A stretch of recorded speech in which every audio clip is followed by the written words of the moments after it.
में जो बातचीत कर रहे थे कि संविधान कैसे बना, संविधान सभा गठन, संविधान में कहाँ कहाँ से क्या क्या लिया गया।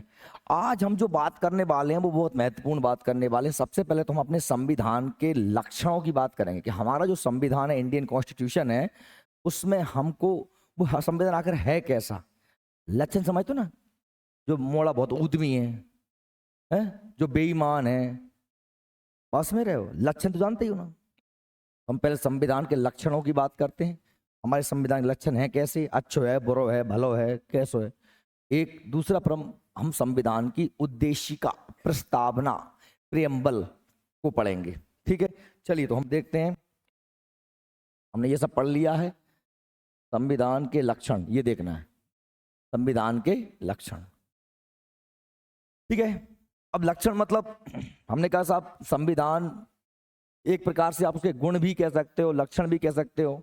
अब आप जरा पूरे भारत को देखो, भारत हमारा एक देश है बेटा, पढ़ा नहीं रहा हूं, हम बात कर रहे हैं आपस में, हमारा कम्युनिकेशन हो रहा है, संचार हो रहा है। आप ये समझो कि आप मेरे से बात कर रहे हो, अपना देश है। ठीक, हमारा जो देश है, उस देश में दो प्रकार की सरकारें होती हैं, जानते हो। एक सरकार होती है केंद्र में और एक सरकार होती है राज्य में। एक तो हमारे शिवराज मामा है, हमारे मुख्यमंत्री, और एक हमारे प्रधानमंत्री कौन है, मोदी जी। क्लियर, दो प्रकार की सरकारें हैं। ठीक है, और जहां पर भी कोई सरकार होती है उसका काम क्या होता है, प्रशासन करना। क्या काम होता है, ये नहीं, प्रशासन के तीन हिस्से होते हैं। क्या होते हैं, एक विधायिका, दूसरा कार्यपालिका और तीसरा न्यायपालिका। हम नहीं जानते तो मैं बता देता हूं। विधायिका क्या होती है, विधायिका वह संस्था होती है जो कानून बनाती है। क्या बनाती है भाई, देश चलना है तो कुछ देश के कुछ नियम तो होंगे, देश को कुछ नियम होंगे, कानून बनाने का काम विधायक करती है। उन कानूनों का पालन कौन करती है, कार्यपालिका। अब विधायिका माने क्या है, जैसे देश की संसद, देश की संसद। अगर केंद्र में बात करूं, केंद्र में कौन है, संसद। यदि मैं राज्य की बात करूं, मध्य प्रदेश की, तो मध्य प्रदेश में कौन है, मध्य प्रदेश में क्या है, विधानसभा। जहां विधायक बैठते हैं, भोपाल में विधानसभा, वो बनाते हैं कानून। ऐसे राज्य में कौन बनाते हैं, दिल्ली में संसद में कौन बनाते हैं, संसद में सांसद बनाते हैं। क्लियर, और उन कानूनों के हिसाब से काम कौन करता है, कार्यपालिका। अब कार्यपालिका माने क्या होता है, मंत्री परिषद। क्या होती है, ठीक है। फॉर एग्जाम्पल दे देता हूं, मैंने कहा था आपके साहब मध्य प्रदेश में शिक्षकों की भर्ती होना है, कितने शिक्षक भर्ती होना है, कि उनकी क्या योग्यता होंगी, उन्हें कितनी सैलरी मिलेगी, ये सब नियम कानून है। ये कौन बनाएगा, भोपाल की विधानसभा से ये विधेयक पास होगा, अधिनियम एक्ट बनेगा। ये कौन काम करेगी, विधानसभा। अब वो भर्ती कौन करवाएगा, नियम बनकर तैयार हो गए, को भर्ती करवाएगा, शिक्षा मंत्री को करवाएगा। समझ में आ रही है मेरी बात, को करवाएगा शिक्षा मंत्री।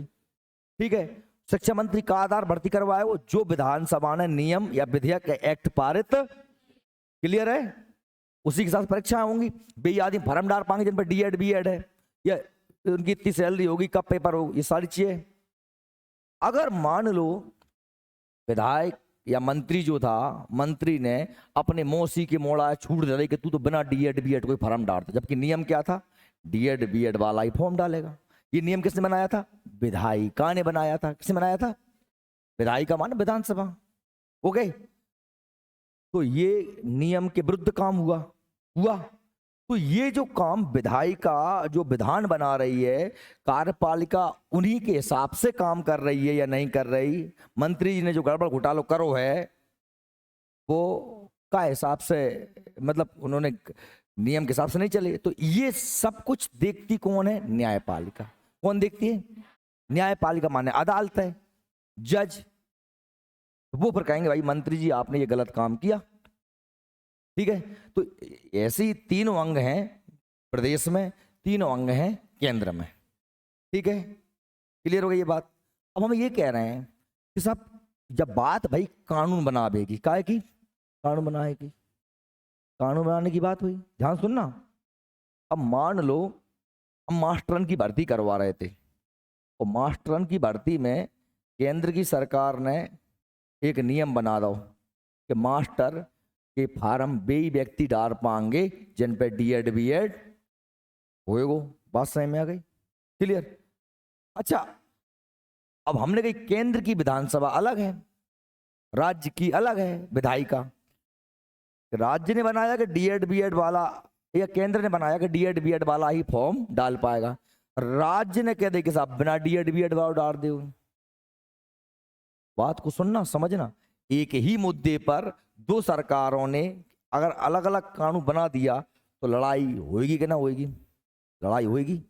भाई कौन की मान है, केंद्र की मान है कि राज्य की मान है? बात सही में रही, को पावरफुल है। तो भाई पहले दिमाग मत लगाओ, ये लड़ाई होए ही ना, ये लड़ाई होए ही ना तो हमारे संविधान ने जब पहले से ही व्यवस्था कर रखी है कि केंद्र के विषय अलग, राज्य के विषय अलग। बात सही में आई? तो केंद्र राज्य के विषयों का कर दिया अलग है। जैसे एक मुद्दा पे कोई कानून बनाए, अच्छा उसमें भी यदि केंद्र के मुद्दे अलग, राज्य के मुद्दे अलग, हमने देखा कि फिर तो अगर राज्य निरंकुश हो गया, निरंकुश मतलब बाको मर्जी को मालिक को, तो फिर वो तो कुछ भी नियम बना सकता है। वो तो नियम यही बना दे विधानसभा में बाकी हम भारत से अलग होते हैं, ये हो सकता है? हमारा देश अलग हो गया, मध्य प्रदेश अलग देश, सब राज्य बना दिया? नहीं, कहीं ना कहीं केंद्र को ज्यादा पावरफुल रखा है। भारत एक राज्यों का संघ है। क्या है? भारत के जो राज्य है ना, मध्य प्रदेश यूपी बिहार, इन सब में ये देश के अंदर आते हैं। ये कोई समझौते के तहत भारत में शामिल नहीं है कि साहब ये समझौता हो गया अब ये सब देश में शामिल हो गए, नहीं। ये जो हमारे राज्य हैं ये इनके लिए अनिवार्य है कि भारत का हिस्सा रहें। ये अपनी मर्जी से ना तो अलग हो सकते हैं, ना ही कोई ऐसा नियम बन सकते हैं। इसलिए हमारे संविधान ने पहले से व्यवस्था कर रखी है कि ये फालतू फैलारा होना, भाई संघात्मक व्यवस्था है, केंद्र सरकार अलग, राज्य सरकार अलग, दोनों के कानून अलग, फिर भी केंद्र को थोड़ा सा पावरफुल रखा है। आ रही बात सही में? चलिए तो हम बात करते हैं संविधान के लक्षणों की। मैं पहला पॉइंट पढ़ रहा हूं, अब जरा होश में पढ़ना। देखो क्या कह रहे हैं, देखो क्या कहा जा रहा है कि संविधान में जिस प्रकार केंद्र और राज्यों के मध्य शक्तियों का बंटवारा किया गया है। जैसे देखिए, अगर आपको उदाहरण दूं तो मैं, मध्य प्रदेश पुलिस किसके अधीन आएगी? शिवराज मामा के। एमपी सरकार, भारतीय भी एमपी सरकार ही करेगी, नौकरी भी वही देगी, ट्रांसफर भी वही करेगी। कौन काम करेगा? एमपी सरकार। लेकिन अगर मैं कहूं सेना, भारतीय सेना केंद्र के अधीन, रक्षा मंत्रालय के अधीन, या बैंक या रेलवे, कौन के अधीन आएगी? केंद्र के अधीन। बात सही में आ रही? ठीक है, उसे केंद्रीय सरकार अधिक शक्तिशाली प्रतीत होती है। वैसे देखा जाए तो केंद्र सरकार थोड़ी सी ज्यादा पावरफुल प्रतीत होती है, किंतु राज्यों के मामलों में केंद्र द्वारा हस्तक्षेप किया जाना हमारे संविधान का सामान्य लक्षण नहीं। भले ही केंद्र ज्यादा पावरफुल है, फिर भी केंद्र सरकार जब चाहे तब राज्यों में इंटरफेयर नहीं कर सकती। अगर कर पाती तो अब जैसे मान लो भारतीय जनता पार्टी के सीएम प्रधानमंत्री हैं मोदी जी, पश्चिम बंगाल में ममता बनर्जी और बीजेपी का भयंकर चल रही है, ममता बनर्जी की और बीजेपी की चल रही है, नहीं चल रही? लट चलते हैं हर दिन टीएमसी के कार्यकर्ता, टीएमसी उसकी पार्टी है ममता बनर्जी की, और भाजपा के भयंकर एक दूसरे के मूड़ा फूटा फाटी हो जाते हैं, भयंकर लट चल रहे हैं, बहुत कर विरोध है। लेकिन फिर भी कुछ दायरे में है केंद्र सरकार। आप ऐसा समझ लीजिए, राज्य की कानून व्यवस्था राज्य सरकार के अधीन आती है। अगर बंगाल में कुछ भी दंगा फसाद कुछ भी हो जाए तो बंगाल सरकार की जवाबदेही है कि वो वहां पर उसको नियंत्रित करे। राज्य केंद्र सरकार तब तक इंटरफेयर नहीं करेगी जब तक राज्य सरकार खुद से हेल्प न मांगे कि अब हमसे नहीं समझ रहा हो, अब तुम सेना भेजो या तुम बीएसएफ भेजो, हमारी पुलिस से नहीं समझ रहा हो। जब वो लिख के देंगे तभी केंद्र भेज सकता है, केंद्र खुद की मर्जी से नहीं भेज सकता। बात समझ में आ रही है? ठीक। वस्तुतः भारतीय संविधान में ना तो विशुद्ध परिसंघीय है और ना ही विशुद्ध एकात्म, ना तो पूरी तरीके से कैसा कि राज्य स्वतंत्र हैं और ना ही पूरी तरीके से केंद्र स्वतंत्र है। वस्तुतः हम क्या कह रहे हैं कि दोनों में लक्षण दोनों हैं। कुछ मामले में केंद्र पावरफुल है तो एकात्म हो सकती हो गई, कुछ मामलों में राज्य पावरफुल है तो संघात्मक व्यवस्था हो गई। लेकिन जैसे मैं कहूं कि अमेरिका है, अमेरिका में 50 राज्य हैं। कितने राज्य हैं? 50 राज्य हैं। जैसे बात मत है, अमेरिका के जो राज्य हैं वो स्वतंत्र हो सकते हैं चाहे तो। अपनी विधानसभा में अगर वहां की जनसंख्या आधे से ज्यादा ये कह दे, मतदान कर दे इस पक्ष में कि हम अमेरिका का हिस्सा नहीं रहना चाहते, तो अलग देश बन जाएगा।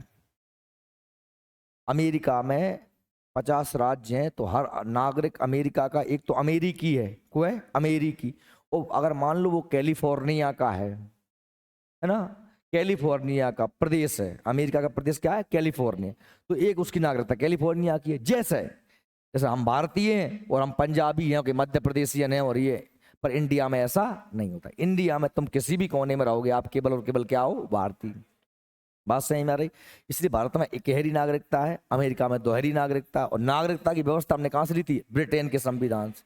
कहां से ली थी? ब्रिटेन के संविधान से। ये मैंने पढ़ाया था आपको किसी क्लास में। देखिए, बल्कि दोनों का समन्वय, ना तो विशुद्ध परिसंघीय ना ही विशुद्ध एकात्म। यह अपने ढंग का एक अनोखा संविधान है। भारतीय संविधान इस बात पर अत्यधिक बल देता है कि संघीय सिद्धांत की अपेक्षा देश हित सर्वोपरि। ये नहीं क्या ममता बनर्जी ने कह दी कि साहब हम तो बांग्लादेश ने घुसा लेंगे और ये और वो, मतलब होन दो, लट चल रहे हैं, मऊदम हो रहा है बहुत ज्यादा, बहुत हाहाकार मची है। अब कहीं मोदी जी इसलिए बैठे हैं देखते रहे कि जब ममता बनर्जी कहेंगी कि हाँ हम भेजो भेजो हमारे इधर सेना, तभी भेजेंगे। एक लिमिट तक ही देखेंगे, जब सही में आ जाए कि हाँ अब इनकी बस की बात नहीं है, जो संविधान के हिसाब से प्रदेश नहीं चल रहा, तो तुरंत वहां पर सरकार को बर्खास्त कर दिया जाएगा और उस राज्य में राष्ट्रपति शासन लागू। बात सही में आ रही है? तो फिर सारी सरकारों के फिर मामले धरे के धरे रह जाए। बात सही में आ रही? ये चलिए बात करते हैं आगे। हम पहले बात करते हैं कि हमारे संविधान में एकात्म लक्षण कौन कौन से हैं। एकात्म से मतलब क्या? सुनो, एकात्म से मतलब है केंद्र पावरफुल। एकात्म से मतलब क्या है? मोदी जी पावरफुल। और संघात्मक से मतलब क्या है? राज्य पावरफुल। क्लियर? ये दिमाग में क्लियर है नहीं? केंद्र पावरफुल। तो हमारा संविधान केंद्र के लिए क्या पावर देता है? मैंने आपसे कहा था कि केंद्र राज्य की सरकारों में द्वंद्व ना हो, लड़ाइयां ना हो, इसलिए हमारे संविधान ने पहले ही क्या कर रखा है? बंटवारा कर रखा है। क्या कर रखा है भाई? पुलिस तुम्हारी, सेना तुम्हारी, है ना, सेना केंद्र की, पुलिस राज्य की, पंचायतें राज्य की, भैया बैंक्स, रेलवे केंद्र सरकार के। ऐसे हमने विषयों को बांट रखा है। लेकिन कुछ विषय ऐसे थे जिनको हमने दोनों के लिए कॉमन रखा है। जो केंद्र के विषय हैं वो केंद्र सूची में, जो राज्य के विषय हैं वो राज्य सूची में, जो दोनों के विषय हैं उसे समवर्ती सूची में कायम रखते हैं। क्लियर? यानी जो हमारे संविधान बनाने वाले लोग थे उन्होंने ये तय कर दिया था कि ये विषय जो सब विषय थे, पर वो साथ में एक बात और लिख गए थे कि भाई केंद्र के में कानून केंद्र बनाएगा, राज्य के में कानून राज्य बनाएगा, और समवर्ती में कानून दोनों बना सकते हैं। क्या बना सकते हैं? दोनों बना सकते हैं। लेकिन यदि समवर्ती में, जैसे मैंने कहा शिक्षा है, शिक्षा समवर्ती सूची के विषय है। क्या है? शिक्षा, एजुकेशन। आप देखेंगे कि एजुकेशन के लिए केंद्र सरकार भी नियम बनाती है, राज्य सरकार भी नियम बनाती है। मध्य प्रदेश सरकार के स्कूल भी हैं अपने एमपी बोर्ड के, और सीबीएसई बोर्ड केंद्र सेंट्रल भी हैं, नवोदय विद्यालय भी है कि नहीं, केंद्रीय यूनिवर्सिटी भी है, राज्य की यूनिवर्सिटी भी है। शिक्षा के क्षेत्र में यदि मान लो कानून दोनों को बनाने का अधिकार है, लेकिन यदि किसी एक ही मुद्दे पर टकराहट होती है, किसमें? केंद्र में और राज्य में। एक ही विषय, जैसे मैंने कहा था कि डीएड बीएड होना चाहिए कि नहीं होना चाहिए, केंद्र कह रहा है होना चाहिए, राज्य कह रहा है नहीं होना चाहिए, तो ऐसी कंडीशन में केंद्र का कानून क्या होता है? मान्य होता है।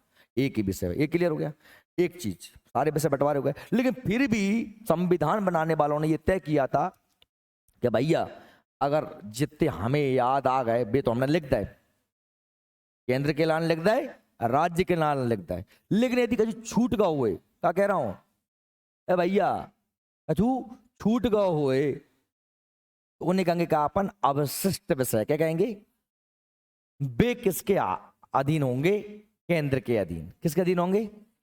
ये सोचो, बात में जब संविधान बनाता तब कुछ सोशल मीडिया था नहीं, क्या क्या व्हाट्सअप है या फिर फेसबुक, इंस्टाग्राम या फिर फोन पे, ये कुछ था क्या? स्मार्टफोन ही नहीं थी। अब आजकल आप देख रहे हो कि सोशल मीडिया के आने से साइबर क्राइम भी बढ़ा है। लोग बेवकूफ़ बना के पैसे ट्रांसफर करवा लेते हैं, मनी ट्रांसफर, किसी का व्हाट्सअप हैक करके उससे पैसे मांग लेते हैं या इंस्टाग्राम हैक कर लेते हैं। होता कि नहीं होता? यानी साइबर अपराध हो रहे हैं, ऑनलाइन फ्रॉड भी हो रहे हैं। अब भैया इस मामले में कानून कौन बना है? क्योंकि ना तो ये विषय संविधान में कहीं लिखा, तो जब संविधान बना था तब ऐसा कुछ था ही नहीं। ये तो नया विषय है, ये तो अभी पैदा हो गया। राज्य बनाए या केंद्र बनाए, कौन बनाए? तो भाई ऐसी कंडीशन में ये अवशिष्ट विषय है जिसको ना राज्य सूची में लिखा गया, ना केंद्र सूची में लिखा गया, ना ही संवर्ग सूची में लिखा गया। अब ये किसके अधीन आएगा? केंद्र के अधीन। अपशिष्ट विषय किसके लिए दिए गए? केंद्र के लिए। समझ में आ रही है? तो कहीं ना कहीं अभी हम बात करेंगे इन सभी बिंदुओं में कौन पावरफुल लगता है हमको? केंद्र पावरफुल। देखिए, शक्तियों का बंटवारा किसके पक्ष में है? केंद्र के पक्ष में। केंद्र राज्य की सीमा, नाम, क्षेत्र में परिवर्तन कर सकता है। कर सकता है कि नहीं कर सकता? मध्य प्रदेश का हिस्से 2 कर दिए, क्या बना दिया? छत्तीसगढ़। ये अधिकार किसके पास है? एक राज्य के 2 हिस्से कर देना, राज्य का नाम बदल देना, 2 राज्य को मिला के 1 राज्य कर देना, ये किसका पावर है? केंद्र सरकार का। क्या कर सकते हैं? सीमा बदल सकते हैं, नाम बदल सकते हैं, क्षेत्र में परिवर्तन कर सकते हैं। एकल नागरिकता, आप कहीं पर भी रहो, नागरिकता संबंधी कानून कौन बनाएगा? केंद्र। आप भारत के किसी भी कोने में होगे, आप भारतीय ही कहलाओगे। पंजाबी या बंगाली या मराठी, ये आपकी नागरिकता नहीं है, ये आपकी क्षेत्रीयता हो सकती है। नागरिकता केवल क्या होगी? आपकी भारतीय। क्लियर? और नागरिकता संबंधी सभी कानून कौन बनाएगा? केंद्र। आपको पता होगा 2-3 साल पहले सीए का बहुत कर्रा विवाद हुआ था, सिटीजन अमेंडमेंट एक्ट आया था और मुसलमानों ने बहुत ज़्यादा, वहाँ दिल्ली में बहुत ज़्यादा उदम किया था, बहुत ज़्यादा हड़तालें हुई थी। हम नागरिकता पढ़ने वाले हैं, इस टॉपिक के बाद हमारा नागरिकता ही आएगा। बताऊंगा कि क्या था, क्यों विरोध कर रहे थे, क्या उनका विरोध करना वाजिब था या फिर ऐसे ही कर रहे थे, हम इस पर चर्चा करेंगे। तो राज्यपाल की नियुक्ति कौन करता है? केंद्र करता है। कौन करता है? केंद्र। राष्ट्रपति द्वारा की जाती है। आपातकाल में पूर्णता एकात्म स्वरूप, यदि आपातकाल लगा दिया देश में, क्या लग गया? देश में आपातकाल, आर्टिकल 352।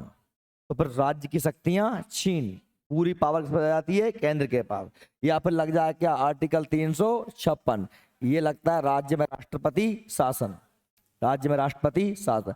या फिर आर्टिकल 360 जिसे हम बोलते हैं वित्तीय आपात। क्या बोलते हैं? वित्तीय आपात। देश में पैसा की बहुत किल्लत हो जाए तब लगता है क्या? आर्थिक आपात। ये लगता है पहला देश में आपातकाल, जब हम पर कोई आक्रमण कर दे, युद्ध हो रहा हो, है ना। अब आगे हम पढ़ेंगे ये आपातकाल। आपात उपबंध कहां से लिया अपन ने? जर्मनी के संविधान से। आपात उपबंध व्यवस्था कहां से ली थी? जर्मनी के संविधान। है याद? याद कर लेना जो मैंने पढ़ा दी, किस देश संविधान से क्या लिया है। ठीक है। और राज्यों में राष्ट्रपति शासन, आर्टिकल 356। आपातकाल आर्टिकल 352। राज्यों में राष्ट्रपति शासन 356 या वित्तीय आपात 360। ये अनुच्छेदों के नाम है, आपको याद रखने पड़ेंगे। संविधान संशोधन करने की पहल का अधिकार केवल किसके पास है? केंद्र के पास। संविधान में किसी भी प्रकार का यदि बदलाव करना है तो केंद्र की विधानसभाएं, राज्य की विधानसभाएं नहीं कर सकती। कौन करेगा? संसद ही करेगी। कौन करेगी? संसद। केंद्र सरकार, संसद ही संविधान में संशोधन बदलाव कर सकती। ठीक है। एकीकृत न्याय व्यवस्था, पूरे भारत में एक ही प्रकार का क्या चलता है? एक ही प्रकार का भारतीय दंड, आईपीसी या सीआरपीसी। तुम भारत के किसी भी कोने में रहोगे, आपने व्यक्ति को मारा तो आप पे 300 तो लगेगा और आपको एक ही प्रकार की सजा होगी। सुप्रीम कोर्ट से लेकर जिला कोर्ट तक एकहरी न्यायिक व्यवस्था है। आप जिला कोर्ट से चुनाव अगर जो है अगर केस में हार गए तो आप अपील कर सकते हो हाई कोर्ट में। हाई कोर्ट से भी कहाँ पहुंच सकते हो आप? सुप्रीम कोर्ट में। सुप्रीम कोर्ट कहाँ है? दिल्ली में। पूरे देश में एकहरी न्यायिक व्यवस्था है। ठीक। आर्थिक दृष्टि से राज्यों की दुर्बल स्थिति। आर्थिक दृष्टि से राज्यों की दुर्बल स्थिति मतलब क्या है कि जैसे मान लीजिए आपको पता है कि एक टैक्स लगता है क्या, जिसे हम बोलते हैं जीएसटी। क्या बोलते हैं?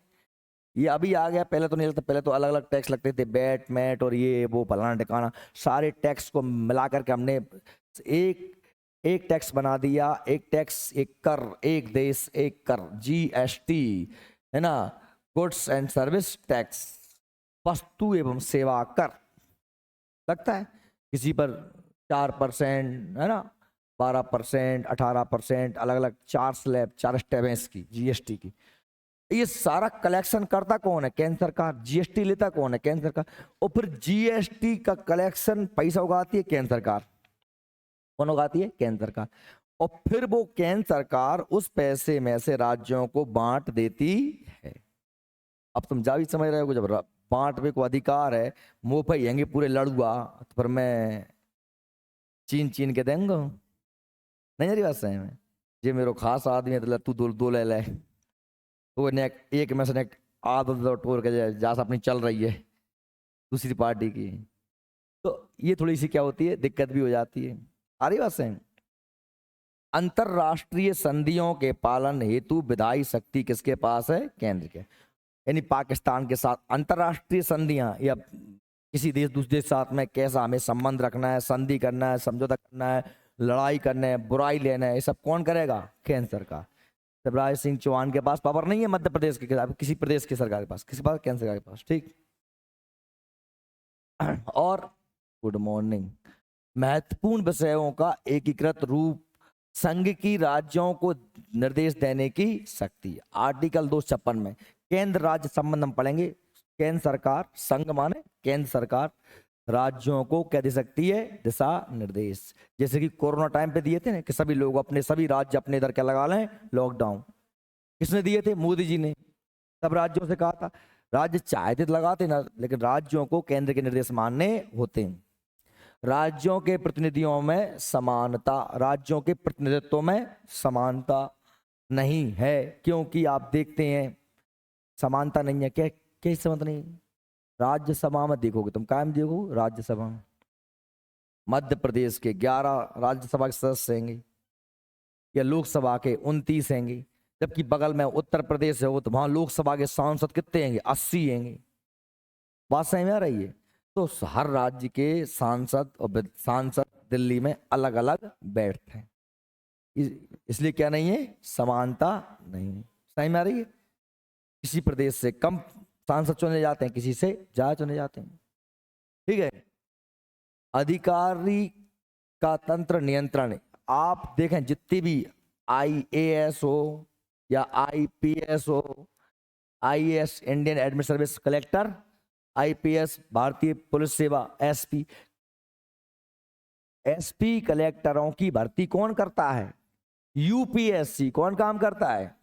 UPSC, union public service commission, संघ लोक सेवा आयोग। और ये संघ लोक सेवा आयोग किसके अधीन है? केंद्र सरकार के अधीन। किसके अधीन है? बात समझ में आ रही है मेरी? इसलिए अब वो ही फिर भेजेंगे कहाँ कितने कलेक्टर भेजना है, कहाँ कौन से कलेक्टर भेजना है। तो कौन पावरफुल हो गया? केंद्र सरकार। उच्च न्यायालय के न्यायाधीशों की नियुक्ति की केंद्र की भूमिका। यानी भले ही हाई कोर्ट अपने ग्वालियर में है या अपने जबलपुर में है मध्य प्रदेश का, लेकिन उस हाई कोर्ट में जज, उच्च न्यायालय मतलब हाई कोर्ट के न्यायाधीशों की नियुक्ति कौन करेगा? केंद्र सरकार। कौन करेगा? नियुक्ति करना भी, ट्रांसफर करना भी, सारे काम किसके पास है? केंद्र के पास। क्लियर? ये इसलिए हमने कहा कि साहब केंद्र पावरफुल है। अब ऐसी बात नहीं है कि सब केंद्र ही पावरफुल हो गया। हमने कहा कि साहब नहीं, हमारा संविधान ना तो पूरी तरीके से एकात्म है, केंद्र की ओर झुका हुआ है, ना ही पूरी तरीके से राज्यों को। हमने बीच की एक ऐसा बैलेंस बनाने का प्रयास किया कि बहुत ज्यादा ऐसा ना हो कि संविधान केवल केंद्र के, फिर तो क्या हो जाएगा? फिर तानाशाही हो जाएगी। क्या हो जाएगी? तानाशाही। देखिए अब हम बात कर रहे हैं संघ की। भारतीय संविधान में संघात्मक लक्षण। अब संघात्मक लक्षण मतलब तो राज्यों को भी पावर मिले हुए हैं। जैसे क्या? देखिए लिखित संविधान है और संविधान की सर्वोच्चता। संविधान ही सर्वोच्च है। और संविधान किसने बनाया है? हम लोगों ने। संविधान में पावरफुल कौन है? भारत के लोग, हम भारत के लोग। संघ एवं राज्य के बीच शक्तियों का बंटवारा किया गया है और न्यायपालिका को स्वतंत्र रखा गया है। ना तो वो केंद्र के अधीन आती है, ना वो राज्य। अदालतें किसी के अधीन नहीं आते हैं। आप सोचोगे अदालतें भले नियुक्ति राष्ट्रपति करता है जजों की, लेकिन भाई राष्ट्रपति के हाथ में कुछ नहीं है, कॉलेजियम करता है। कौन करता है? अब ये कॉलेजियम क्या होता है भाई? ये सुप्रीम कोर्ट के 5 जजों की एक टीम, वो ही तय करेगी कि साहब कहाँ के न्यायाधीश में, कहाँ के न्यायालय में कहाँ को न्यायाधीश होने, कहाँ के कहाँ ट्रांसफर करना है, कौन है सुप्रीम कोर्ट में जज बनाना है, कौन है हाई कोर्ट में जज बनाना है। ये कौन तय करता है? कॉलेजियम। कौन तय करता है? और कॉलेजियम माने का होता है सुप्रीम कोर्ट के 5-6 जजों की एक टीम। बात सही में आ गई? ठीक है। इसलिए न्यायपालिका कैसी है? स्वतंत्र है। अगर मान लो सरकार के हाथ में होता जज बनाना, चीफ जस्टिस बनाना या ट्रांसफर करना, तो फिर कहीं ना कहीं जज सरकार से दब जाते। मोदी जी कहते जो ऐसा निर्णय दियो, नहीं तुम ट्रांसफर कर देंगे गुवाहाटी, असम भेज देंगे तुम्हें। बात में तो फिर बाद निर्णय बदलना पड़ती। इसलिए न्यायपालिका कैसी है? स्वतंत्र है, इंडिपेंडेंट है।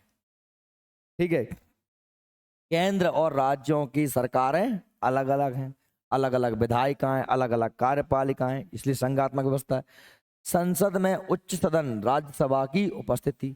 संसद में जो उच्च सदन होता है वो किसका प्रतिनिधित्व करता है? वो राज्यों का प्रतिनिधित्व करता है। उच्च सदन माने क्या? राज्यसभा।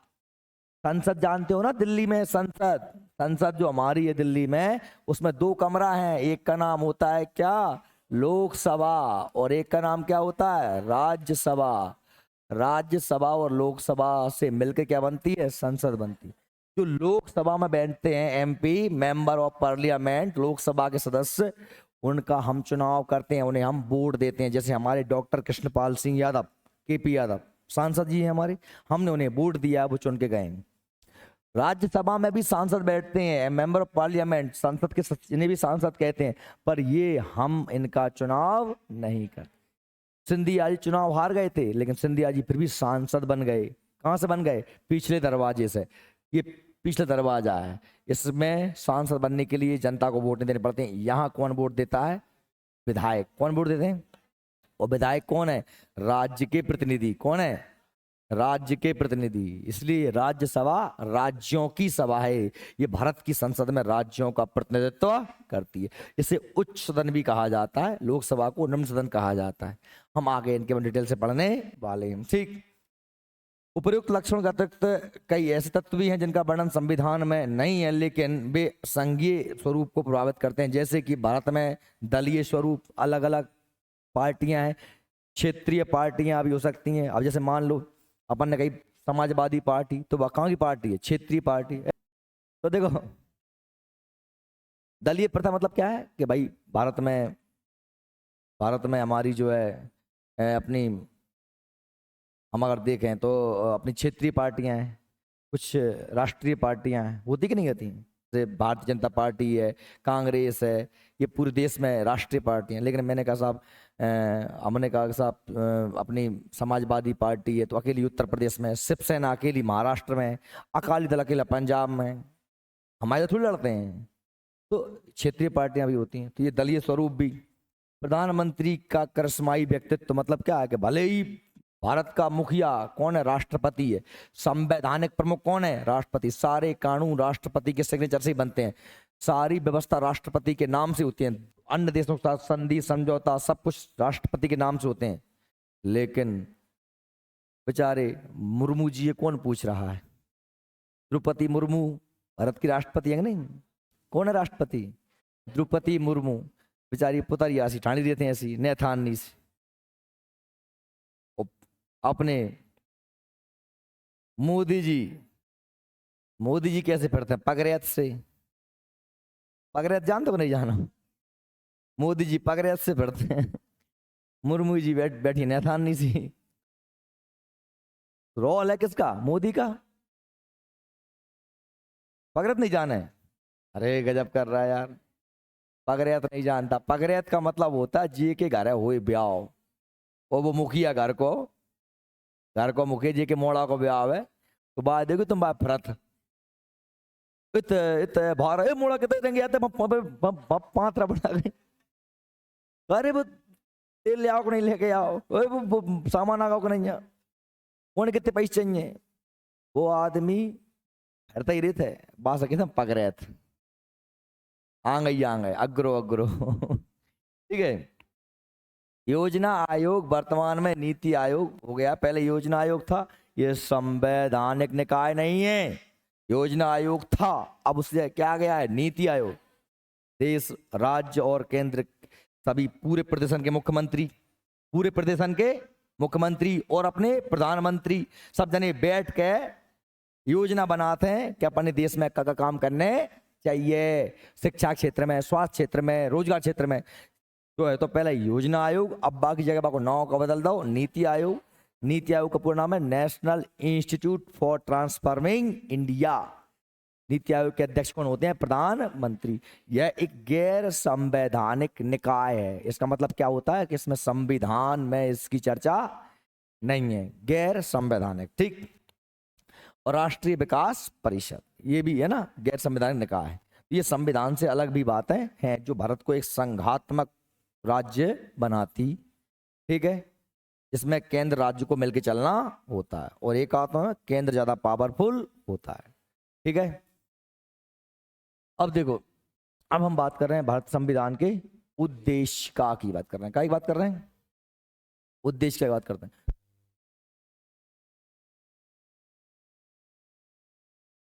उद्देश्य का, बेटा उद्देश्य का होती क्या है? तेरे पास ये किताब, ये बता, ये किताब दे। देखो बेटा ये किताब है, ए ये बुक है, ये हमारे भारत का संविधान है। क्या मान लेते हैं? भारत का संविधान मान लेते हैं, ठीक। ये हमारे भारत का संविधान मान लो आप इसे। आप दुनिया की कोई सी पुस्तक उठोगे तो आखिर वो उस पुस्तक में लिखा क्या है, पुस्तक लिखने का उद्देश्य क्या है, पुस्तक को पढ़ करके आपको क्या मिलने वाला है। तो अब इसे हम देखेंगे जैसे ही, तो आप जैसी पुस्तक का पहला पेज पलटते हो तो आपको क्या मिलती है? एक प्रस्तावना। हर किताब में जैसे ये लिखा है, इसमें लिखा है प्रस्तावना, लिखा है प्रस्तावना उद्देश्य। इसमें ये इस पुस्तक बस ये 4 लाइन को पढ़ करके तुम पूरा अंदाजा लगा लोगे कि इस पुस्तक आखिर है क्या। आई बात समझ? ये 4 लाइन लिख पढ़ करके तुम पूरा अंदाजा लगा लोगे। यानी इस पुस्तक को लिखने के मूलभूत उद्देश्य इन 4 लाइनों में ही व्यक्त। आई बात समझ में? तो हमारा जो भारत का संविधान है दुनिया का सबसे बड़ा लिखित संविधान है, और इसके प्रस्तावना, इसका जो प्रेम्बल, या जैसे हम उद्देश्य का कह दें, उद्देश्य का कह दो, प्रस्तावना कह दो, अंग्रेजी में प्रेम्बल कह देते हैं, बात एक ही है। ये सिर्फ ये बताती है कि संविधान आखिर क्यों लिखा जा रहा है, इसमें क्या है, क्या है इसके गुण है। क्लियर? समझ में आई कि नहीं आई मेरी बात? हाँ आ गई समझ में? तू हाँ यस देखते हैं सब रहे जहां गए कह देते हैं। चलिए, तो क्या कह रहे हैं भाई? ये कह रहे हैं अपन कि प्रत्येक संविधान के प्रारंभ में सामान्य रूप से एक प्रस्तावना होती है, जिसे के द्वारा संविधान के प्रमुख उद्देश्यों को भली भांति समझा जा सकता है। वर्तमान में 42वें संविधान संशोधन के पश्चात, संशोधन माने बदलाव, अमेंडमेंट, ठीक है, संविधान की में समय समय पे बदलाव होते रहते हैं, है ना। और प्रस्तावना में भी क्या हुआ है? बदलाव हुआ है। कौन सा? 42वां संविधान संशोधन के बाद भारतीय संविधान की प्रस्तावना निम्न प्रकार की है। कैसी है? बात देख लो जाए। क्या है इसमें? एक एक शब्द बहुत महत्वपूर्ण है संविधान की प्रस्तावना। हालांकि ये लिखी गई है संविधान अंग्रेजी में, उसका ये क्या है? हिंदी अनुवाद है। क्या है? हिंदी। ध्यान से सुनना, आपको हमारी संविधान की प्रस्तावना पढ़ के ही समझ में आ जाएगा कि हमारे संविधान में मूलतः है क्या, तो हम पढ़ते हैं। इसमें समझ आएंगे बाद में, पहले इसको पढ़ते हैं। क्या कह रहे हैं, क्या कह रहा है, देखो कि हम भारत के लोग को, हम भारत के लोग क्या कर रहे हैं, क्या कर रहे हैं, भारत को एक संपूर्ण संप्रभुत्व संपन्न समाजवादी पंथ निरपेक्ष लोकतांत्रिक गणराज्य। यहां रुक जाओ, रुक जाओ, पढ़ भी तो एक सांस में पढ़ दूंगा मैं, हमें समझ में कहा हो। पढ़ भी गए, एक सांस में पढ़ते चले जाएंगे भैया। पहले जहां तक कह रहे को कि हम भारत के लोग, we we are people in the, people India, India के पीपल, ये इंडिया के पीपल हैं भाई, हम भारत के लोग। क्या कह रहे हैं, क्या करने करने का है, भारत को, ध्यान सुनना, भारत को एक संपूर्ण प्रभुत्व संपन्न, पहला शब्द संपूर्ण प्रभुत्व संपन्न, मतलब हम हमरे मुखिया खुद ही, मैं चाहे ये करूं, मैं चाहे वो करूं, मेरी मर्जी। समझ आई बात, हम कोई के बाप के दबे नहीं हैं, हम संपूर्ण संप्रभुत्व संपन्न, ये मतलब बनाना। अभी सुनो, ये अभी उद्देश्य है, हम भारत के लोग भारत को एक संपूर्ण संप्रभुत्व संपन्न, दूसरा समाजवादी। समाजवाद एक ऐसी टोपी है जिसे व्यक्ति अपनी मर्जी से लगा लेता है, कभी टेढ़ी, कभी आड़ी, कभी उल्टी, कभी सीधी। समाजवाद एक इसका विस्तृत अर्थ समझ क्या होता है, भारत में सभी वर्गों को, समाज का मतलब ये नहीं कि सब समाज है, मानव मात्र को समानता के दायरे में लेके आना, किसी प्रकार का कोई भेदभाव ना करना, रीति रिवाज परंपरा इत्यादि जो भी हैं, किसी प्रकार से सभी ऊंच नीच का कोई भेदभाव ना हो, आम निम्न वर्ग के लोगों को ऊपर उठाना, मतलब सबको एक क्या करना है, सबको अपने बराबर पे लेके आना। पंथ निरपेक्ष, इसका मतलब ये नहीं है कि भारत धर्म विरोधी है, इसका मतलब यह है कि हम भारत का जो सरकार है किसी भी धर्म का समर्थन नहीं करती और ना ही किसी भी धर्म को अस्वीकार करती न स्वीकार करती।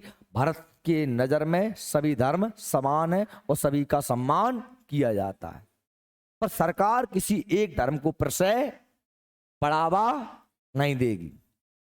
यह पंथ निरपेक्ष, ठीक है। हालांकि ये धर्मनिरपेक्ष शब्द नहीं है, इसके लिए शब्द अंग्रेजी में सेक्युलर होता है, पंथ निरपेक्ष के लिए क्या होता है, सेक्युलर। भारत अगर तुम कहो धर्मनिरपेक्ष तो इसका मतलब ये नहीं कि भारत अधार्मिक देश है, धर्म को मानते नहीं, सभी धर्मों का सम्मान है, पर किसी को कम या ज्यादा करके नहीं आंकना, ठीक है। लोकतंत्रात्मक, गणराज्य छोड़, पहले एक शब्द समझ ले, लोकतंत्रात्मक। लोकतंत्र का मतलब क्या होता है, अंग्रेजी में से डेमोक्रेसी बोलते हैं, क्या बोलते हैं, डेमोक्रेसी, है ना। और हिंदी में लोकतंत्र भी कह देते हैं, जनतंत्र भी कह देते हैं, क्या कह देते हैं, जनतंत्र, लोकतंत्र। जैसे हम फारसी में कह देते हैं जमहूरियत, क्या कह देते हैं, जमहूरियत। भाई ये इसका सीधा अर्थ है कि लोगों का तंत्र, जनता के द्वारा जनता पर किए जाने वाला शासन ही क्या कहलाता है। हम पर शासन कौन करता है, हम ही करते हैं। कैसे करते हैं, हमने ही लोगों को चुना, वोट दिया, सरकारें बनी।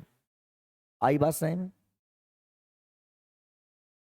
तो जनता के द्वारा जनता पर किए जाने वाला शासन क्या कहलाता है, लोकतंत्र कहलाता है। हम पर शासन कौन कर रहा है, हम ही कर रहे हैं, हमने ही चुने मोदी जी, हमने ही मोदी जी को चुनाव करवाए। समझ में गई लोकतंत्र। लोकतंत्र होता है जहां जनता सरकार चुने, ये सुन लो, जनता द्वारा चुनी गई सरकार के द्वारा प्रशासन जहां किया जाता है उसे क्या कहते हैं, लोकतंत्र। गणराज्य, गणराज्य को गणतंत्र भी कह देते हैं, गणराज्य भी कह देते हैं, अंग्रेजी में रिपब्लिक कह देते हैं, क्या कह देते हैं, रिपब्लिक कह देते हैं। इसका मतलब ये होता है, देखो गणतंत्र का मतलब होता है जहां जिस देश का मुखिया अनुवांशिक ना हो। अनुवांशिक माने क्या होता है, बाप के बाद बाप को मोड़ा राजा बन जाता है, राजा के बाद राजा। देखो राजतंत्र जानते हो ना, राजतंत्र को अंग्रेजी में मोनार्की कहते हैं। क्या कहते हैं? मोनार्की, राजतंत्र, जहां राजा के बाद बाको बेटा राजा बनता है, बाकी बात यानी अनुवांशिक मतलब क्या होता है? पीढ़ी दर पीढ़ी, पीढ़ी दर पीढ़ी। हम राजतंत्र नहीं है, हम गणतंत्र हैं, हम गणराज्य हैं, हम गणराज्य हैं, जहां हमारा जो राष्ट्राध्यक्ष है, कौन है अपना राष्ट्राध्यक्ष? राष्ट्रपति। अपने राष्ट्र का मुखिया कौन है? राष्ट्रपति। तो राष्ट्रपति के क्या राष्ट्रपति का बेटा राष्ट्रपति बनता है? नहीं, एक प्रत्यक्ष अप्रत्यक्ष या प्रत्यक्ष कोई भी विधि द्वारा हम उनका क्या करते हैं? निर्वाचन करते हैं। भारत राष्ट्रपति का निर्वाचन अप्रत्यक्ष विधि द्वारा होता है, अप्रत्यक्ष परोक्ष, जैसे मतलब हम वोट नहीं देते, विधायक और सांसद वोट देते हैं। चुनाव दो ही प्रकार से होते हैं, डायरेक्ट, इनडायरेक्ट। डायरेक्ट मतलब जिसे मैं वोट दूं, इनडायरेक्ट मतलब जिसे मैं वोट दूं विधायक को, विधायक वोट दे किसी और को। तो वोट तो मेरा ही था, मैंने विधायक को दिया था, विधायक ने किसी और को दिया। ठीक, अब सुनना, हमने इन सभी शब्दों के आपको अर्थ बता दिए। हम भारत के लोग किसको? भारत को क्या बनाना चाहते हैं? संपूर्ण सर्वत्व, समाजवादी, पंथ निरपेक्ष, लोकतंत्रात्मक गणराज्य बनाने के लिए ये हमें बनाना है। समझ रहे हो? हम इस संविधान का उद्देश्य क्या है? तो ये हमें बनाना है, तथा ऐसे नहीं कि जो बनाना है तो अपन सब भूल जाओ, उसमें भी बनाने के लिए तुम्हारा उद्देश्य है। उद्देश्य क्या है? संपूर्ण प्रभुत्व संपन्न समाजवादी पंथ निरपेक्ष लोकतंत्रात्मक गणराज्य बनाने के लिए। लेकिन सुनिए, तथा उसमें समस्त नागरिकों को सामाजिक, आर्थिक और राजनीतिक तीन प्रकार के न्याय। कितने? सामाजिक, समाज में कोई भेदभाव नहीं होगा, ऊंच नीच नहीं होगी। आर्थिक, सभी आर्थिक पैसे के संबंध में सरकार सभी को देगी तो सभी देगी। लाडली बहना अगर है तो सबरी बहना लाडली हैंगी, है ना? एक बिना लाडली नहीं है। पैसा मिलेगा सबको मिलेगा, नहीं मिलेगा तो किसी को नहीं मिलेगा, है ना? राजनीतिक, चाहे किसी जाति धर्म लिंग वंश के कहीं के भी हो, चुनाव लड़ने का सबको अधिकार है। तो तीन प्रकार के न्याय बनाना तो हमको क्या है? संपूर्ण सर्वत्व संपन्न समाजवादी पंथ निरपेक्ष लोकतांत्रिक गणराज्य। लेकिन उसमें याद रखना है, क्या याद रखना है? कि भारत सभी नागरिकों को सामाजिक, आर्थिक और राजनीतिक क्या मिल सके? न्याय मिल सके। कितने प्रकार के न्याय? तीन प्रकार के, सामाजिक, आर्थिक और राजनीतिक। फिर साथ साथ में और ये न्याय तो मिले ही, पर व्यक्ति को कुछ स्वतंत्रता हो। जैसे कहा है कि विचार की मैं कुछ भी कह सकूं, कि बोल की लब आजाद है तेरे, लब माने ओंठ, है ना? भाई आपके अंदर बात है तो आप बात रख सको। विचार, अभिव्यक्ति, बोलने की, विचारों की, अभिव्यक्ति की, विश्वास की, धर्म उपासना की क्या होनी चाहिए? स्वतंत्रता। विचार, अभिव्यक्ति, विश्वास, धर्म उपासना। धर्म उपासना एक ही है, धर्म और उपासना। मैं जो धर्म मानना चाहूं मानूं, मेरी मर्जी। मुझे किस देवता की पूजा करना है? गणेश जी करना है, शंकर भगवान करना है, अल्लाह ही करना है, गॉड की करना है, जो करना है करो। तो ये स्वतंत्रता व्यक्ति को मिलनी चाहिए। साथ में ही प्रतिष्ठा और अवसर की समानता। अवसर राज्य सबको समान देगा, नौकरी निकालेगी सबको अवसर है। जो पढ़े, अवसर सबको समान है, जो पढ़ेगा वो निकलेगा। और प्रतिष्ठा, सबको अपनी इज्जत रखने की, प्रतिष्ठा और अवसर की समानता प्राप्त करने के लिए, ये सब कुछ प्राप्त करने के लिए, तथा उन सब में भी हमें याद ये रखना है कि व्यक्ति की गरिमा और राष्ट्र की एकता, अखंडता सुनिश्चित करने वाली बंधुता। भैया सब कुछ प्राप्त करना, लेकिन ऐसा नहीं कि भैया व्यक्ति तुमको ये बाकी इज्जत खराब कर दो, नहीं। व्यक्ति गरिमा भी ध्यान रखना है, राष्ट्र की एकता भी, अखंडता भी, देश भी टूट जाए। और आपसी बंधुता बढ़ाने के लिए क्या कर रहे हैं? हम दृढ़ संकल्पित होकर कि हम करेंगे ही।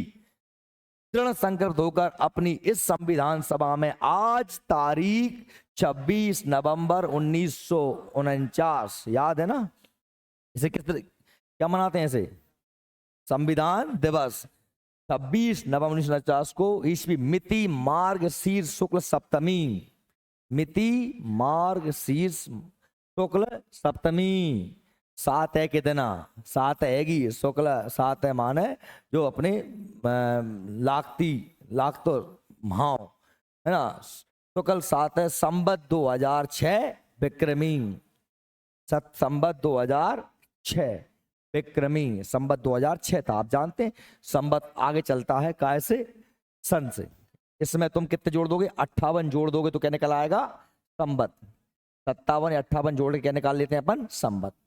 7 या 8 अपन भूल ही गए, अपन तारीख में गिनते हैं। तो 26 नवंबर 1949 मिति मार्गशीर्ष शुक्ल सप्तमी संवत 2006 विक्रमी, ये भी याद रखना है आपको, को एदत द्वारा, एदत का मतलब क्या होता है? हम सब।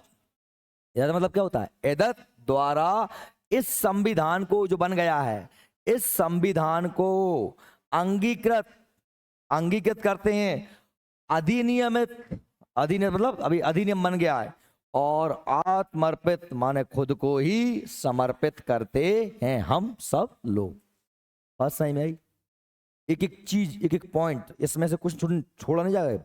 संविधान की प्रस्तावना है, ये संविधान की आत्मा कही जाती है, संविधान की कुंजी कही जाती है, संविधान की चाबी कही जाती है। संविधान में कहीं कुछ समझ में ना आए तो इसके माध्यम से आप समझ सकते हो। ठीक, आज के लिए इतना ही काफी है।